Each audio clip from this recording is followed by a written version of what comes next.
and roll. Keep it on. Okay. All right. Great to see everybody. It is half of Meet the Pressers and Writing Shotgun with Charlie. Matt is not here yet. I'm sure he's. Honestly, the last time I saw Matt was the beginning of June. He came out to Massachusetts to teach some. I hosted some classes. I hosted a pepper spray class and a UTM force on force class at the instructor level, and that was the last time I saw him. He's been busy traveling around the country and teaching classes. So that is where he's at. Yeah. Anyway, so tonight we have Stephen Willeford with us, and Stephen Willeford is the Barefoot Shooter. You can find him on YouTube at the Barefoot Shooter, and I'm sure a lot of folks are familiar with his name and certainly familiar with his face, and I'm sure they all know your story. But we can talk about that. Barefoot Defender. Barefoot Defender. Oh my gosh, I'm sorry. I thought I had it right, man. I thought I looked really good, but no, the Barefoot Defender. I got the barefoot. Come on, so get. Everybody remembers the barefoot part. Right, I know. Barefoot, the barefoot something. The barefoot guy with the hat. Maybe that's. Anyway, so it is great to have you here.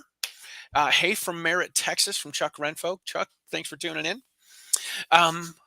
We got Stephen Willeford with us, and everyone remembers Stephen from his involvement in the involvement in the church shooting in Texas. Doesn't sound good, but he was the man that helped stop the church shooting in Stafford's Sutherland Springs. There's a town near me called Stafford Springs, but it was the Sutherland Springs, Texas, in 2017. And Matt is about on his way in. There he is. Here, let's hook it up. There we go. I'll let you stand on the left. All right. Hello. Hola. Sorry, Hola. Didn't mean to interrupt your awesome story that you were telling there. So finish, because I was listening.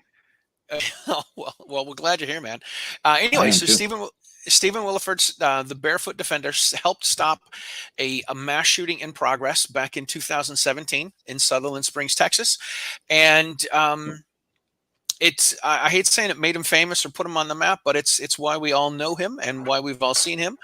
And he's got a position recently with Gun Owners of America, and he's traveling around the country talking about guns and gun rights and all the stuff that Gun Owners of America is doing to help fight for our rights. So before we get to him, Matt, dude, we haven't seen each other for forever. This is nice that we get to. It seems like it's like a live show. What's that? I know, right? So far gone, so long ago. It's been a long time. Well, the good news is I am off of my 90-day ban, so that's one of the nice things.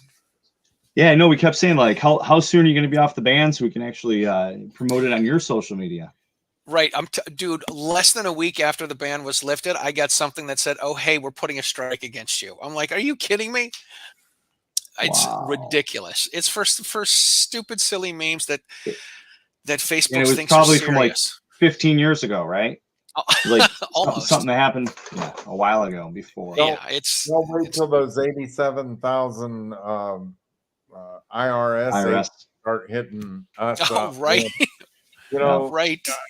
I truly believe they're going to come see Gun Owners of America really quick, and we got to have all our T's crossed and I's dotted and everything, and that may still not be enough. All the legal in the world with that many IRS agents looking to hit up conservatives.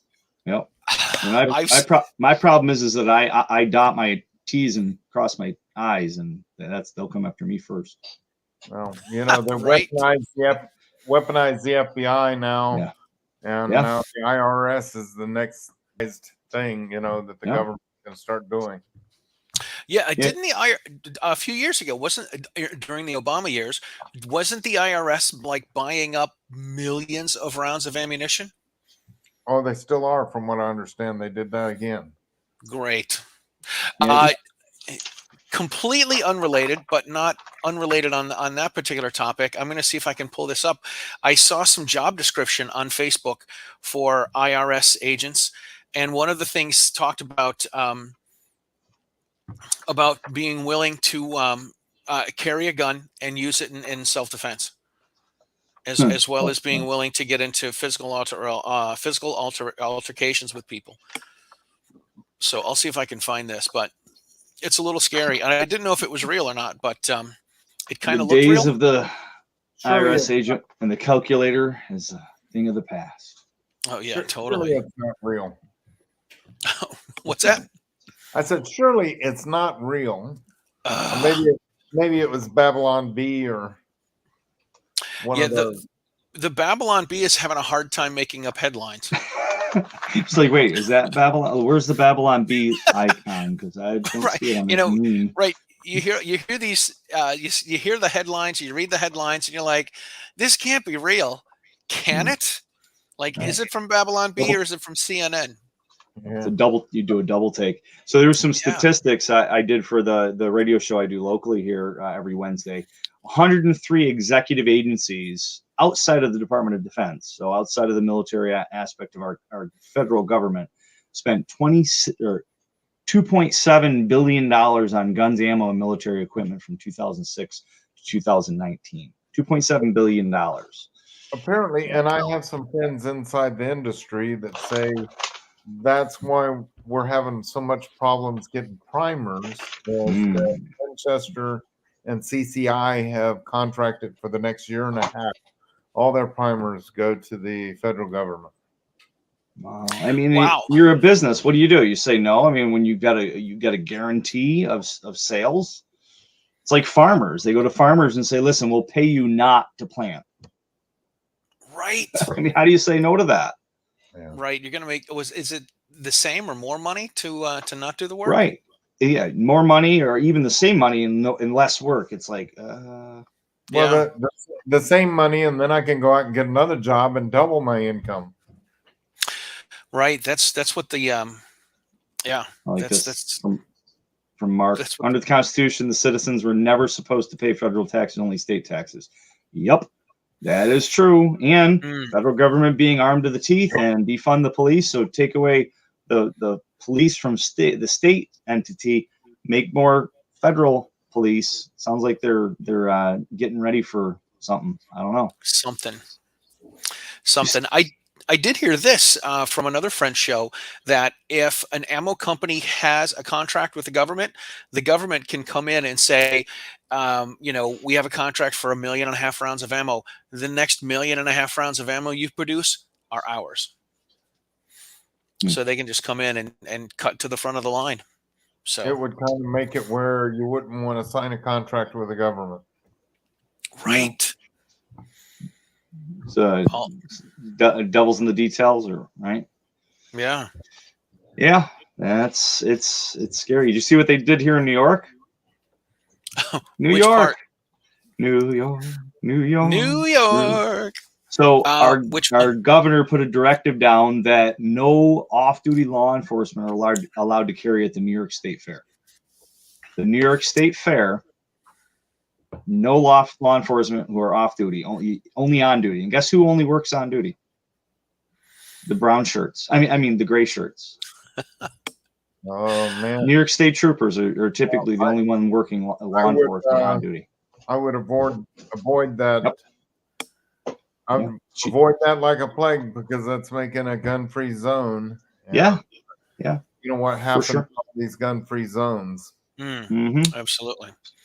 Yeah, absolutely. She has no trust, right? No trust in law enforcement, off-duty law enforcement. No trust in citizenship either. Right. Oh, for sure. I mean, the CCIA, Concealed Carry Abomination Atrocity. I mean, Concealed Carry Improvement Act, she calls it. Well, come to Texas where you can walk in the state capitol with your gun. Yeah, we got guests in our lodge. They're from Texas. We were talking. One's a pilot, and the other one's a flight assistant. Well, again, you can actually come and visit the state capitol and walk in the state capitol with your gun because the state believes in its citizens. That's free America, man. That is free America. And I truly believe that Texas has so much of it right. Did you know that Texas legislative, they only meet once every other year?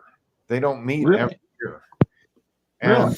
yes, really. And that, so they meet every other year, and they only pay the senators and state representatives $600 a month.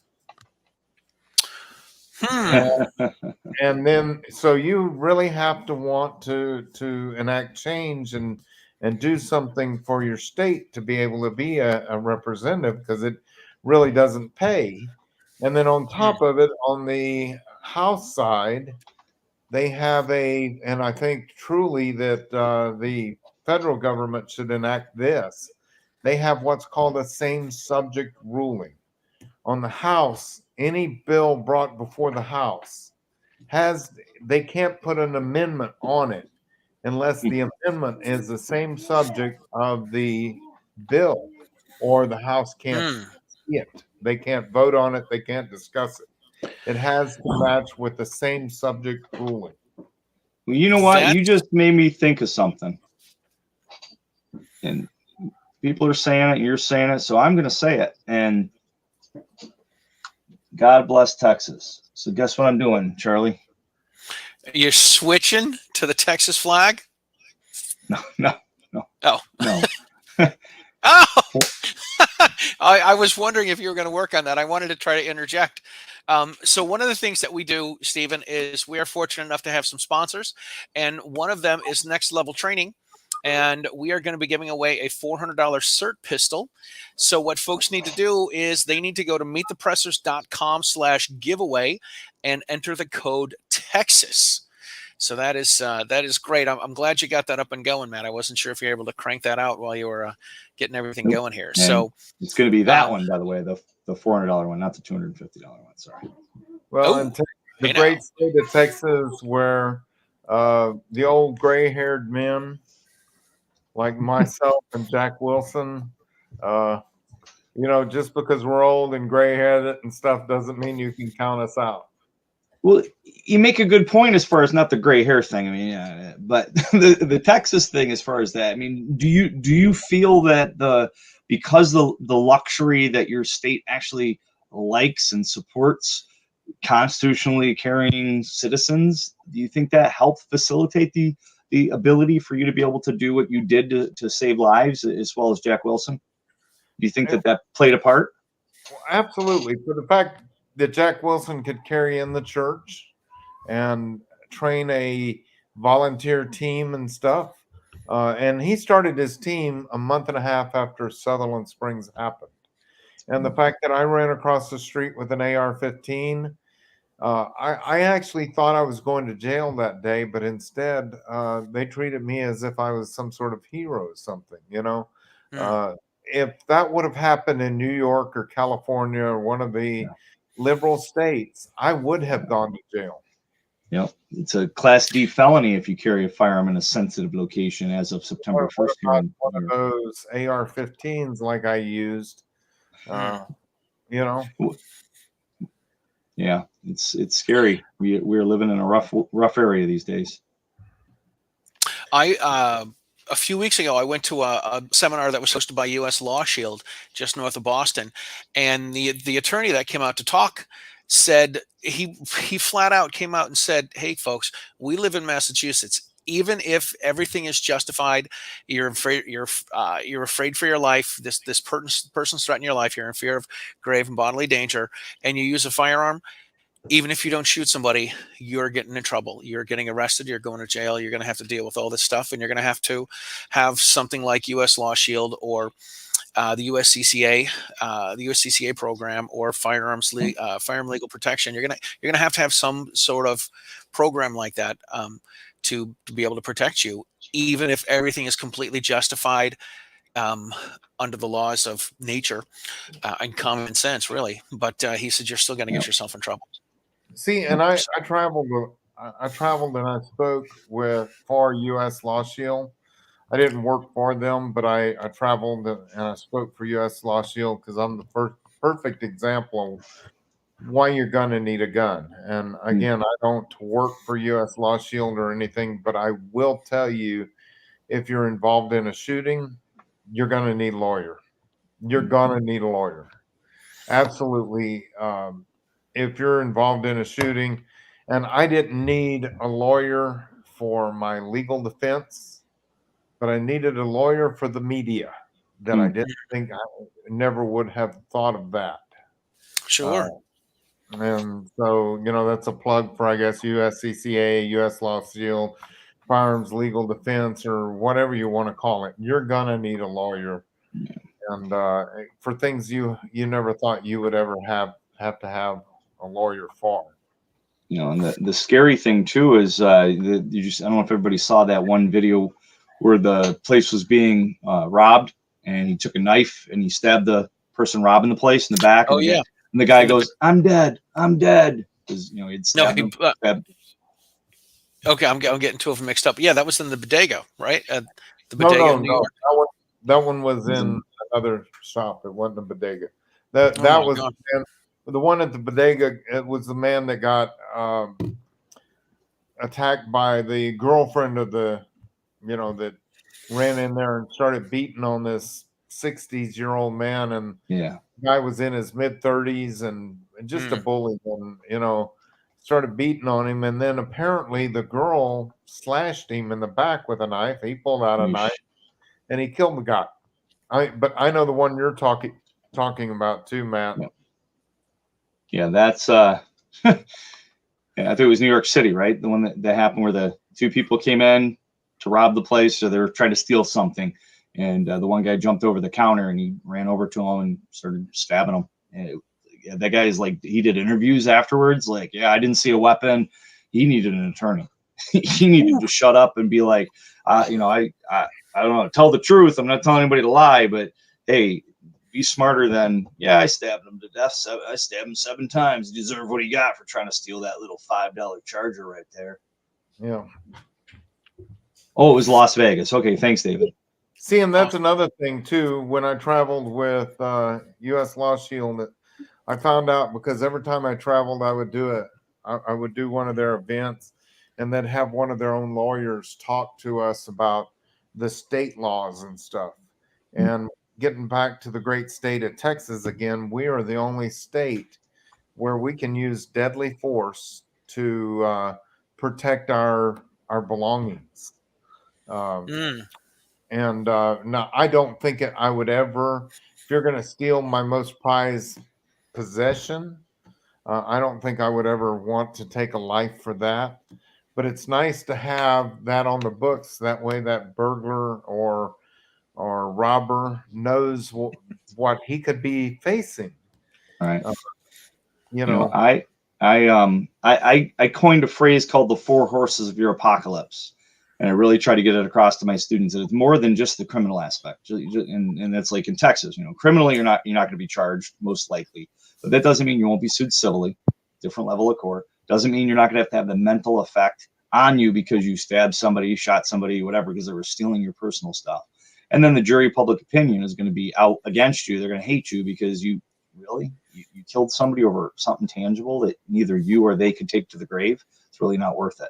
So yeah, I mean, you don't want it on your conscience. You don't want to be sued civilly, and you don't want the world to think you're a dirtbag. So it's not just about that criminal aspect. Just because the law says you may doesn't mean you must. Yeah, again, like I say, I would never do that. But as for a law, somebody that comes into your house or breaks into your car or something and is stealing your car or something, that person knows the consequences of what might happen. And again, makes them think a little heavier about it, right? You steal anything from me, you steal my prize Harley Davidson. I like my Harley, but if you're riding down the road and I, on it and leaving, you can go, you can have it. Insurance pay for it, but and it's not worth even your life. Yeah. My Harley is not worth taking a criminal's life. To me, Well, absolutely. I always talk back to my students, like, we've all done stupid stuff. We've all done stupid shit in life. And some things maybe we probably could have been shot and killed for. Thank God I wasn't, right? We've all done dumb stuff. So sometimes we got to also have a little humility there and step back and go, oh, well, that was stupid. Right? But is it worth dying over? Just because the law says that it is, doesn't necessarily mean we need to send somebody home to meet their maker or their not maker if they don't believe in the maker. Well, but I like Texas's laws and stuff because it shows the price could be paid. Yeah, for sure. And it makes people think twice. Like, should I do this? Is it worth it? I might die over it. What do I got to lose? Most definitely. Wow, we got a lot of comments here. We're getting a lot of great comments. Patrick, Patrick Collins, one of our previous winners. Irreversible decisions, incomprehensible repercussions, both for criminal and survivor. Absolutely. Yeah, definitely. Great way to say that. And George here says, if you're 100% justified, it doesn't cost the DA anything to bring charges, and it might help get them elected, which tells us that it's not really about you and your situation. Yep. It's about the DA. You want to make that case look as plain and boring as possible. And here's a litmus test that I always used to talk about when I used to teach defensive classes and stuff.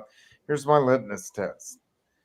If you pull your gun, you think you might go to jail for it. Don't pull your gun out unless you're willing to go to jail. All right. Justified or not, if the cost of you not pulling your gun out is such that that you wouldn't go to jail for. Do you know what I'm saying? Yeah.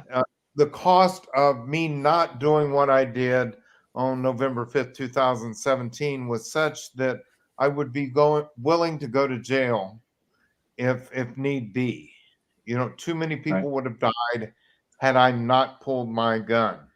And if it's a situation where, okay, if I don't pull my gun and, I won't go to jail today. If I pull my gun, I'll probably go to jail. Is it worth it? And that's it. No. You alluded to the training aspect of it. I think too many people think to themselves, I've trained enough, but usually they train on a static target, paper or steel, and they might have good marksmanship. But then, like what you faced, you ran across the street, right? You're probably maybe out of breath. You're trying to get a good sight picture, maybe sweat pouring down in your eyes. How many people train that way? A very, very, very minimal amount of people train that way. And like what we did with the UTM, Charlie, when I came out and did the course out there, you add that level of anxiety, audio exclusion, time dilation, loss of dexterity, television, adrenaline dump, and then bullets whizzing by your head. That realistic training is very hard to come by without being in a gunfight. And then do you also have the full picture? What if you rushed in there and you shot at the bad guy, but it was a good guy pulling a gun to stop the bad guy, and you thought that was the bad guy? All these things people don't think about. And people don't think about them. Go ahead. Here it is. And this is a plug for your local gun range, your shooting range and stuff, because most of them host at least some sort of competition. The one that I used to go to is Black Hawk Shooting Range in the San Antonio area. And they had a league competition, just like a bowling league, but for men. And we would go, and we would never know from one week to another. It would be a series of 7 weeks. And then after the 7-week shooting, they'd total all the totals, have a barbecue and a potluck. Everybody would bring a side dish. The range would do the barbecue, and then we'd give out trophies. But from one week to the next, you never knew what they were. So one time we walked out, and there was a plastic baby doll sitting on the table and a box of diapers. I'm like, oh, what are they going to do this with? So here's the course of fire. When the whistle blows, grab a diaper the baby doll. Wow. Put that baby doll on your weak hand shoulder, move across and shoot at targets. And if you stutter and you stop when you pull the trigger, that adds 5 seconds to your score. You have to be good moving. And at the end of it, you drop your magazine, switch the baby doll, reload with a baby doll, and then move back across the other side, shielding the baby doll with your strong hand and shooting at the targets going back across. You know how many jokes I could just make out of just that, you saying that? Like, don't cry over spilt milk. That's a shitty situation. But there's a lot of stuff that comes to mind. But it was a lot of fun. Like a baby. Yeah. It was funny. And you had to use the table to jam your reload slide. Yeah. And then move across and shoot at targets with your weak hand. That's excellent. And then another time we walked out and they've got a package of earplugs on the table. Mm-hmm. And they got a welding hood. What is that? We're doing low light situation. Low light, no light, yeah. And you can bring your hands up. You can see your hands. You can see the silhouette down there, but you can't see the targets. And you're also tunnel vision. You got to turn your head. And the earplugs were because your earmuffs wouldn't go on with that hood there. Yeah. And so we competed that whole week with a welding hood. My goodness. I love the low light, no light stuff because bad guys use the cloak of darkness, right? Bad things happen with the cloak of darkness. They're going to use darkness for their advantage. So I always tell people, not only practice low light, no light, but also have a flashlight. Have 2 flashlights. You know, one is none. But this season, you had no flashlight. You had no way to make it brighter. You had your tritium sights didn't work through that welding. That's good. You're using the pistol and the alignment of your hands. Yeah. It's surprising how well people did with it, you know. But you know, and again, you had to turn your head because now you're focusing through that welding lens, and so it made it where it was tunnel vision even. You know, that's actually a great point. So all those viewers out there, go ahead and hit us up in the comments. Let us know how many times do you practice low light, no light? Have you ever? Is it something you'd be interested in? I've been thinking about putting together a low light, no light class here in the Syracuse area. Just got to have the interest to do it. I do it for the Academy for law enforcement, but not civilians. Well, and all these things, I used to do these things and shoot them, this team and stuff, well before it happened at Sutherland Springs. Yeah. And when that happened at Sutherland Springs, I went back to the owner of that range and I said, Bobby, you know, what happened the other day and the fact that I'm still standing here in front of you is because of what we did out there on that range. Amen. It was the mindset that we got when we were out here competing, and we never could have thought enough scenarios to figure out what happened to me. But it made me have the right mindset to be able to work things out quickly when it was happening. You know, the great thing about the stories in the news, watching movies, going back and revisiting old movies, is getting these ideas for scenarios so that you can say, hey, listen, this happened in this movie. This happened on this TV show. This is how this scenario went down. This is a real life scenario. These are the choices that you have. You've got, you know, you've only have one spare magazine. You've got whatever, a 5-shot J-frame. This is all you got. Like, this is what this person carried. This is what happened. How would you respond? And then, you know, turn the lights off and put the timer on. You know, whatever the situation. You know, the New Life church shooting in Colorado Springs. I know Carl Chin. Do you know about Carl Chin? So he was he was part of the team at the New Life Church, and he ran into the gunfire. The guy had an AR-15 and Carl Chin had a 32 caliber Caltech. I tell Carl Chin, you're the bravest man I know. No kidding.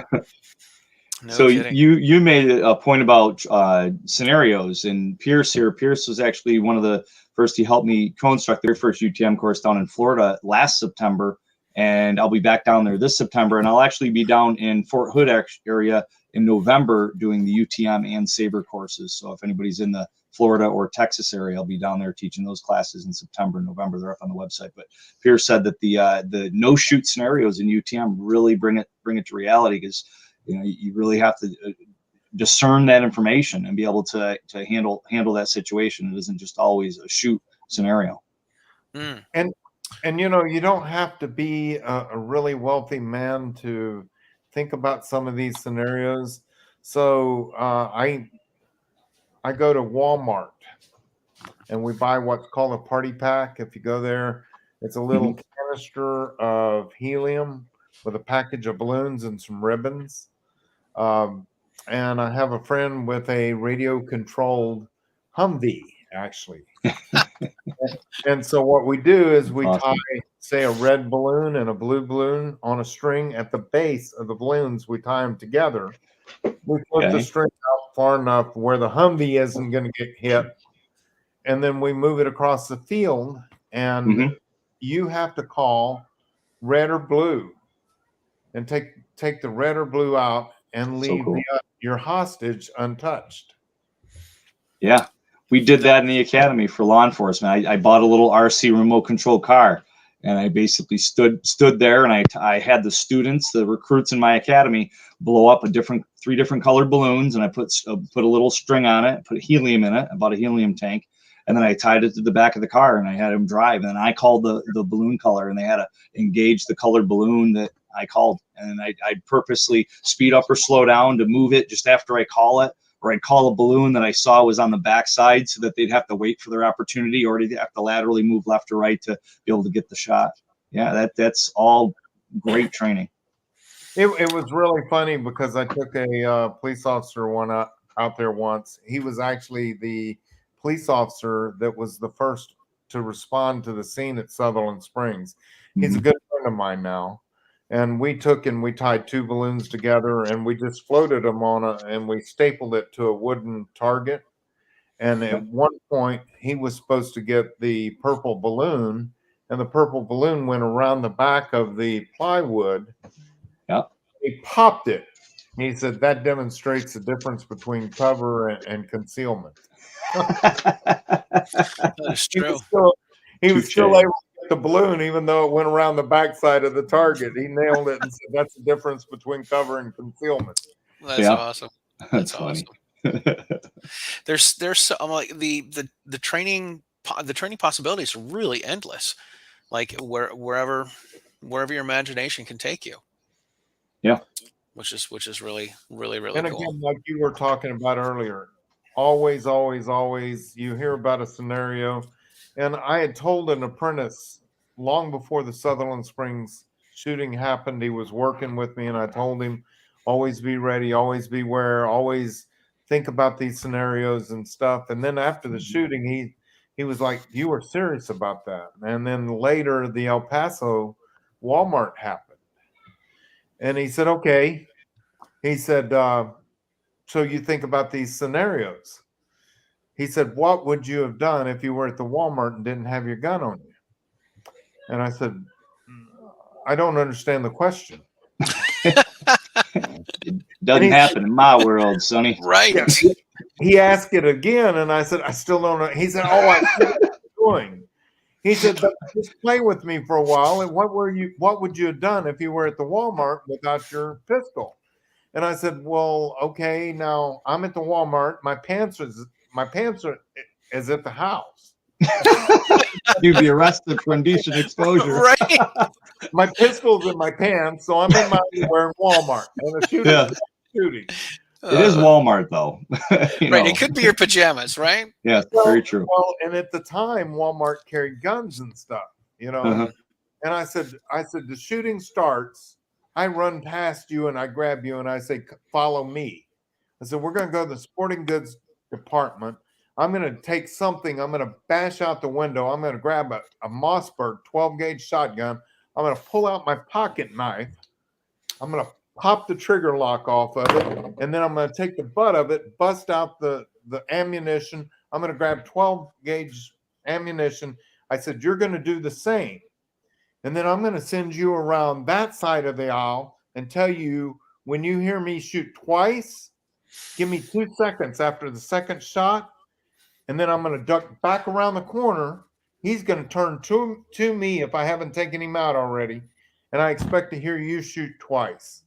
And we're going to play ping pong with him. Can we run that drill first? Can we do a practice run on that drill? Because I'm already confused. I'm like, okay. But you know does the shooter understand the course of fire? No. No. And he tells me, he says, wow, I would have never thought about going to the sporting goods. Yeah. Doing that. I said, that's because you think like a victim. Think like a zombie apocalypse. You need to start thinking like a survivor. I work these scenarios out in my head all the time.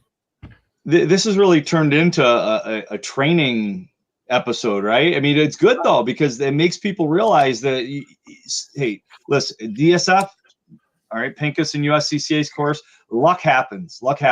George Zimmerman, the first thing I asked him when I interviewed him was, you must have practiced a lot. And he goes, no, not at all. So luck happens. Sometimes the Lord's on your side, sometimes, right? But, and that can also be in cases if you have the training, but if you don't have the training, you don't have the luck, right? Who knows what could happen? Look at the Buffalo Tops, right? What would you do in that case? I tell my students all the time, what would you do? I hate the news, but I always tell my students, watch the news, see what's possible, what's happening out there, prepare for that. Get your mind prepared for it, get your body, your tactics prepared for it, your tools on you and prepared for it. 2 is 1, 1 is none. Better to have it, not need it, than need it, not have it. Exactly. Get the mind prepared for it. I don't know who said that originally, but the body can't go where the mind has never been. Correct. And that's perfect. If you have not thought about it, you do exactly what you train yourself to do. And if you don't train yourself to do anything, that's exactly what you do. You freeze. Yeah. And you that I call it that delay phase, right? That the crap, I can't believe this is happening. The denial phase. No, this can't be happening. That was fireworks. That wasn't a gunshot. No way. Really? And you look at somebody else. Did you hear that? Did that really just happen? And then they respond. You got to get past that. The more training you have, the quicker you can get past that. And I'm going to tell you immediately when my daughter made me aware, Dad, doesn't that sound like gunfire? My mind went to, it sounds like someone tapping at the window. I ran over and opened the curtain. That is a denial, but we will all go through that it just depends on how much you do. Yeah. Yeah. Once I opened the curtain, it's not tapping at the window. I ran for the safe, Right. There's always that moment of this can't be happening. Your mind tries to make the people in the church thought it was fireworks at first. And then they thought, well, somebody's just doing a drive-by. They're going to drive on. And it never stopped. Yeah, it's a scary world we live in, and everybody needs to get prepared. It brings us back to that, schools being unarmed. We're going to arm 87,000 IRS agents, but we can't arm people in schools to protect the schools or even. Did you guys hear that? There are some schools in Kansas and North Carolina, I believe, that are stocking schools with like 1 or 2 ARs I assume in the principal's office. In a closet there, but there are a couple places that are doing this, and they've come out and said, listen, we're going to take care of our kids, we're going to take care of our schools, we're going to take care of our facility, and this is what we're doing. This is our game plan, which is really good. I heard I remember when this came out, and it was in Pennsylvania, and I remember I got on a couple of radio stations talking about it because they thought it was foolishness. In Pennsylvania, they decided they were going to put buckets of river stones. I was going to say that. Buckets of river stones in the room. And the radio station called me and saying, this is ludicrous. Why would you, that's stupid to give kids river stones to arm them against a armed intruder. And I'm like, oh, it's brilliant. Yeah. It's brilliant. But along with those river stones, if the teacher is carrying a gun, now the shooter comes in and all these kids are hurling river stones at him. and the teacher pulls up a pistol, not being hit by river stones, who do you think is going to win that gunfight? Yep, for sure. It's going to make that bad guy, not know if they're getting shot or, oh, that hurt. Stop. They're going to go there. Right. There's this, I can't believe this happened to me. That doesn't happen to me. That's not a stone. Is that a stone? Is that really a stone? and the whole time the teacher's got a moment, and it just is a moment. Breaks that OODA loop. Yeah, right. Exactly. It's a brilliant idea. It is something better than nothing. It needs to be followed up with an armed teacher. For sure. Yeah. You can't give the kids guns, absolutely. but give them stones, give the teacher a gun. I like it. I want to say now, and I gotta put this shameless plug in here, okay? Go for it. No such thing as a shameless plug. I work for GOA now, gunowners.org. And we're 2.5 million strong now, and we're growing. And awesome. We're out there fighting the bump stock bans. We are. I don't know if you guys are aware, but that whole ghost gun thing that Joe Biden signed, we got 17 attorney generals from different states to join our lawsuit. And it was supposed to start implementation on August 1st. But since we got all these people behind it, then it has been delayed indefinitely. Excellent. Nice. And we actually just interviewed Eric Pratt. We just had Eric on. Excellent. Last weekend or the weekend before. I think it was maybe the weekend before we interviewed Eric on Meet the Pressers. Very cool. It's an honor for me to say we instead of they did this. I'm part of that, so I can say we now. Please go to gunowners.org and sign up. Well, let's talk about this, because I love our gig, and we're already in the home stretch. Let's talk about your position with GOA. What is it that you are? What did they hire you to do, basically? Well, my card says grassroots and industry liaison. Okay, which to me that is really cool, because I get to go to industry. I get to go to manufacturing of rifles, pistols, scopes, or whatever. If it's industry related, I get to go and speak to the owners and stuff and talk to them about GOA and what we're doing for them and what they can do for us. Also lighting the grassroots on fire, meaning I make phone calls and I show up at rallies and I speak, and I'm a national spokesperson too. So they fly me, like I'm headed for Pennsylvania soon.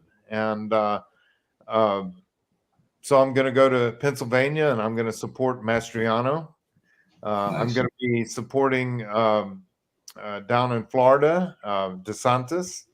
And, I talk with crowds and stuff and get them pumped up and get them ready to go out there and make sure their neighbors are ready to vote and registered and stuff. And we get the crowds going at different rallies and stuff. I just got back from CPAC. Nice. Amazing place. I did 12 interviews with television. I'm sorry, the sun is such that but anyway. I was waiting for the light to shine here. The sun's going down and there's no curtain out there. I'm losing all the, but I got to go to CPAC. I did 12 interviews for television interviews and stuff. And we get to go out there, and I've been slamming John Cornyn real hard for leading the rhinos to trample our Constitution. I've been given the go ahead. We're not going to back him anymore. I don't think we ever did, but John Cornyn is just a real horrible thing. Yeah. And I can talk about Tom Tillis and the other rhinos and stuff, and I'm okay with that, and trying to find people to primary them. So I think that's important. That's important to make sure that we're looking at how people vote, not just what they say, because a politician is going to tell you whatever you want to hear so they can get elected or reelected. So listen to what they say, look at their voting record, compare the two. If they're inconsistent, they're lying to you. If it's consistent, at least you know where they stand. right? And we see that all the time. And we see that with John Katko. We put so much pressure on him. He's saying, I'm done. I'm retiring. So John Katko locally, he's not going to run again. Well, John Cornyn, he's got his eyes set. He's hoping that they'll take back the Senate, and he's got his eyes set on the majority leader of the Senate. And so he wants to be seen as reaching across the aisle with the Democrats, and he's playing with our gun rights when he does it. And, we had a senator that was before Ted Cruz. Her name was Kay Bailey Hutchison for Texas. And Kay Bailey Hutchison voted for the assault weapons ban and the Brady bill. And then she came to a rally in Texas, a pro-gun rally in Texas after she did that. And we booed her off stage. And the whole time she was walking up saying, why are you booing me off stage? Well, you come to a pro-gun rally, and that marked the end of her political career. Sure. And so I'm saying all the time, letting John Cornyn know, this is your Kay Bailey Hutchison moment. Absolutely. I just want to chime in real quick here. We've got about 10 minutes left. If you have not entered the giveaway for the CERT pistol, please go to meetthepressers.com/giveaway and enter the code Texas. So that's meetthepressers.com/giveaway and enter the code Texas, because I see we've got some new people that are just chiming in, and we would love to we'd love to have, obviously someone's going to win the CERT pistol tonight, but we want to make sure everyone gets a chance to do this. And real quick, I'll mention too that CERT had a change. Next Level Training had a change in employees recently. So our main contact to send the winners to is no longer there. So there was a little bit of a lag. So if you did win in the past and you didn't get the CERT, let me know. I'll resend the email out to them, and we'll get that out to you pronto. I think we had one person that reached out to me that had that issue. So I just want to make that apparent to everybody so that there's no hard feelings and we make everything right in everybody's eyes. Excellent. I didn't know whether this was where y'all wanted it to go, but I kind of think it kind of took on its own life, and that's fine. Let it go. Fine. We're organic. We did a whole lot on training, and it's just so important. You don't have to have training to exercise your right, but understand that there's things worse in this life than dying. We're all going to die anyway. Someday we're going to die anyway. And it's not about how you die, but more it's about how you live. And true. So true. Train, because if it ever does happen, you don't want to miss the bad guy and hit someone innocent. Mm-hmm. I mean, that to me would be worse than dying. So I interviewed, oh my gosh, the tactical professor. And I'm drawing a blank. Claude Werner, yes. I interviewed Claude Werner outside of Atlanta a couple years ago, and he said he likes to prepare people for the worst possible scenario. And he said the worst possible scenario isn't a wrestler with a Glock on each hip and a machete in each hand. And, he's 6'5". He says the worst case scenario is some guy's got a knife to your daughter's throat and you have one shot, and either you shoot the bad guy in the face or you shoot your daughter. It's those two. And it's not necessarily some big, crazy monster that's got 7 heads and looks like a Sasquatch or whatever. It's you have one shot to take the most important shot of your life to shoot the bad guy that's holding your loved one at as a hostage, and you have to take that shot. So that's the big scary things are big scary things, but the you need to practice, like the scariest shot you're going to have to take is that one shot. Yeah. And I'll add to that, you're the most important thing to your kid's life too. Right? Yes. Like not just my life, but my kid's life, who I'm shooting next to or close to. Like, don't move. So I found out through Governor's Round Table and stuff that in El Paso there were 8 concealed carry permit holders that day that had their pistols, and they got their families out, and that's okay. Yes, That's okay for sure. if that's all you can do. That's honorable to get your family out, you know. And they apparently didn't have the training to. You'll go to what you're trained to do, and it's okay to get your family out. And I tell people, if you don't have that shot, you're not good enough for that shot. Don't take it. That's Oh, so yeah. so profound. I do that with lots of people, but recently I did it with the academy recruits. I had them shoot at 50 yards because all we have to do is shoot at 25. So I said, let me see what they do at 50. I tell them we're going to shoot at 50. They're like, what? No, well, you know. So I get up there and I start it out. Ba-ding! And I hit it at 50 just to show them it can be done, and then they do it. And then we get out to 100, and I have them shoot 100 yards every day. We end it with a 50-yard shot and a 100-yard shot to see who can do it. Yeah, if you know you can do it, right? If you know you're good at it. I can hit a bowling Right. pin 70% of the time with my 1911 at 100 yards. Yep. Nice.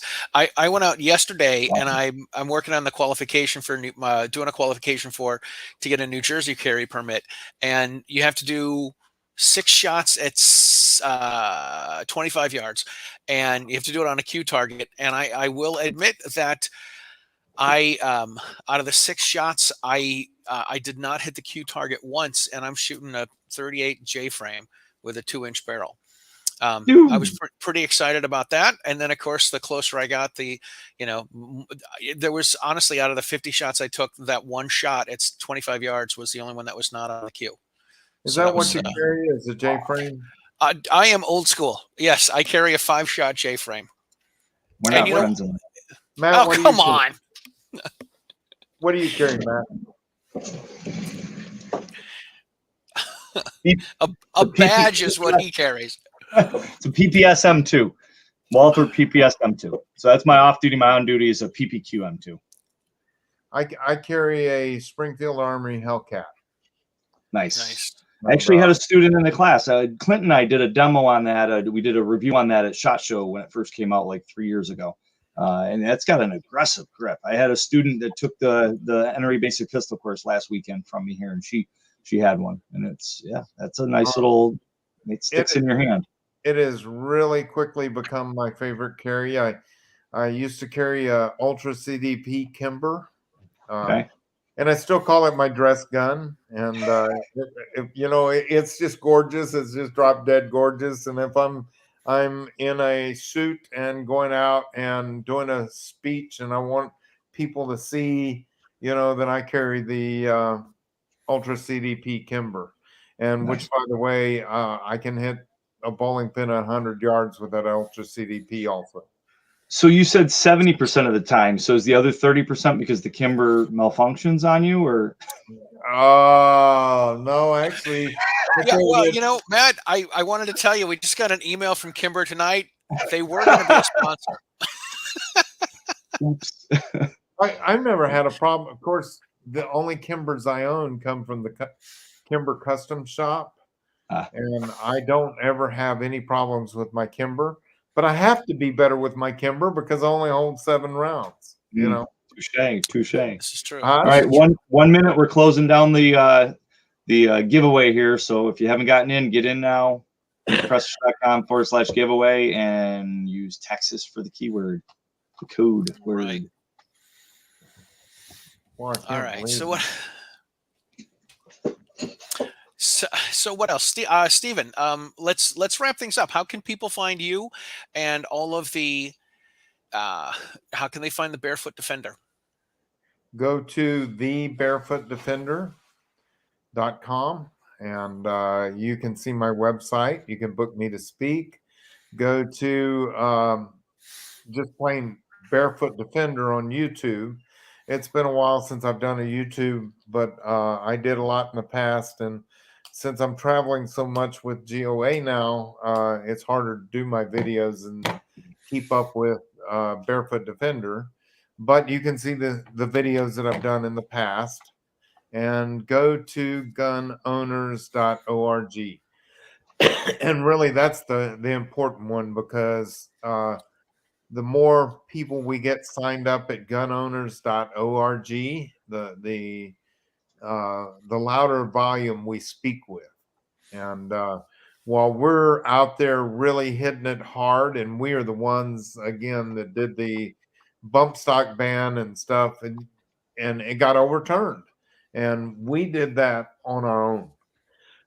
We didn't have any help with any other group, and we got it done.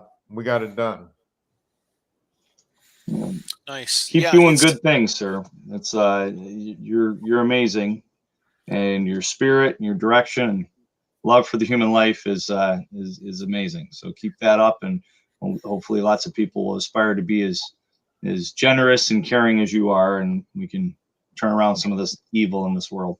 It's funny because a guy from France came and interviewed with me for a documentary, and he said, "You're not what I expected." And I said, "What did you expect?" Right. You know, and I think he expected someone like Matt. You know, he expected a Rambo type. You know, yeah, right. And he said, I said, "What do you expect?" He said, "Your beard's even happy." I didn't know what a happy happy beard. Apparently, I have a happy beard. So did he. I told him, I said, just remember, the man that loves the most is willing to risk the most. And I didn't shoot the guy in Sutherland Springs because I hated him. Right. I shot him because I loved everybody that was in the church. So true.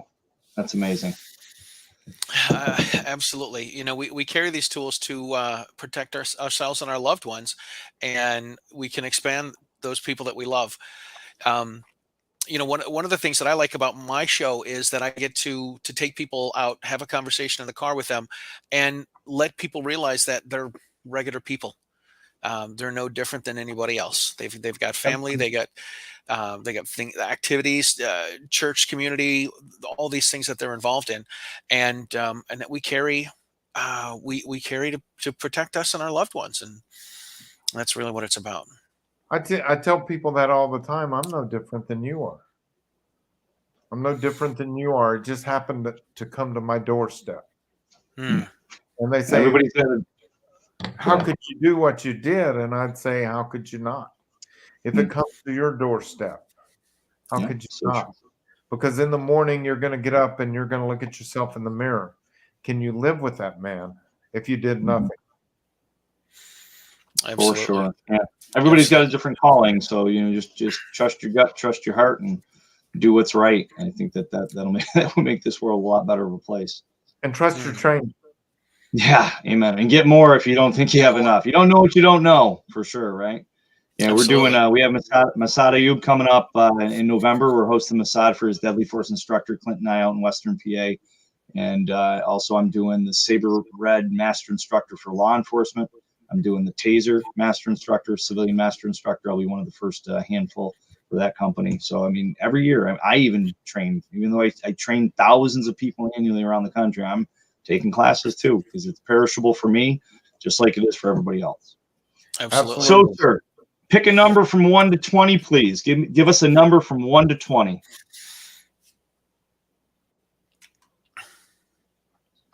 That's you, Stephen. For me? Yeah. I'm sorry. You're sir. I don't call him sir. I call it 18. Yeah. 18. Number 18 is no way. Well, he can wear it while he wears his little what is that? Underwear back there? What's the underwear in the basketball? It's a three-cornered hat. Oh, that's right. I forgot. John that's right. Petrolino. I knew that. So hold on. Let me get this for you. So, ooh, look at that chair. I know, right? Hopefully YouTube doesn't ban us. So here's the story with the three-cornered hat. John Petrolino has taken the moniker the Penn Patriot. So for his birthday last year, I went and found him a three-cornered hat. And he decided to hang it on the wall, and everyone thinks it looks like a pair of underwear. So that is the scoop. And it came up before, but I thought it'd be funny to bring it up again. Yeah. So I'm here. I'm actually at John's house in New Jersey, where we're going to Tony Simon's diversity shoot at the Gun for Hire range in Woodland Park tomorrow night. And then on Friday, I am going to interview Lisa Ludwig, who is actually coming to the diversity shoot. But she's an instructor out on Long Island, and I'm going to interview her on Friday for an upcoming show. So this is why I'm down here in it's more occupied territory. But I'm working on getting my New Jersey carry permit, which is a big hassle. And this is why I'm down here at Petrolino's house for a couple of days. Well, I mean, I guess New Jersey has to have it now, huh? Yes. Which, Yeah. by the way, you can thank GOA for that too, because we have helped that one fight all the way too. Awesome. All right. So John just texted me. He's like, he thinks the show's lagging. I don't know. So he's got really bad internet here. So congratulations to Mr. Petrolino. Sure. All right. Well, listen, we need to wrap things up. Stephen, thank you so much for being on the show. It's always a pleasure to see you and to talk with you and hear your stories. And thank you very much for going out and spreading the gospel of GOA around the country. We really appreciate all of that. Everybody, please. I appreciate what you guys do too. Thank you very much. Oh, well, thank you, man. This is the easy stuff. Trying to do our part. Yes, absolutely. Everyone's got to do something. So this is what we do. Everybody, please check out Stephen at the Barefoot Defender. I want to make sure I got that right. He's got a YouTube channel. He's got a Facebook page. All the social media stuff. Please check him out there. Matt, where can everybody find you? Well, meetthepressers.com, and that links over to my training company, PSNAD, publicsafetyeducation.com. So that's where you can stalk me. Nice.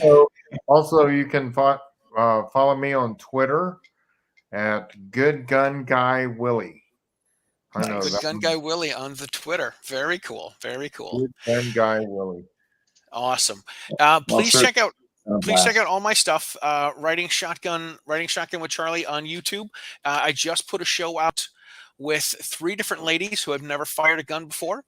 Wow. I was out at Rick Ector's event in Detroit last weekend, and or 2 weekends ago, I guess now. 2 weekends? I don't even know. August, no, it was July 30, 31. I interviewed 3 ladies that have never shot. I interviewed them before they went shooting, and I interviewed them after they went shooting. So you can watch that on YouTube. You can listen to the podcast form of the show as well. You will want to watch it because I do have some video of me taking one of the ladies shooting and doing the shooting portion of the day with her. So that was really cool. So anyway, we are we got to wrap it up. Yeah, there are still some guys on Twitter. They still had gun guys on Twitter. You know, I thought Elon Musk was going to help us out on Twitter. You know what I mean? I thought so too. Yeah. He came out of guns ablazing, didn't he? Oh, he did, and then he kind of limp-wristed. Maybe it was a little bit of a squib load. I think it was. GOA on Twitter also. Oh, very cool. Yes, check them out. Yes, Steve, I am out of FB jail. I had a 90-day ban, and the 90-day ban is over. But now I'm I don't know, spanked for something else. But I'm not banned yet. And now they can love your content, Charlie, like Ron says. Yes, thank you very much, Ron. I appreciate it, man. I appreciate it. Anyway, thank you guys all for tuning in. We are going to get back on a schedule. I put some feelers out to some people. I'm sure Matt's reached out to a few people, but we are going to be getting back to doing this twice a month. The shows are mostly on Wednesdays, but they're at 8 p.m. Eastern. And if you enjoyed the show, please share it with all of your people. Thank you guys all so much for being here. We really appreciate it. Stephen, thank you for what you do. And we'll talk to you guys soon. Thank you very much. Stay safe, y'all.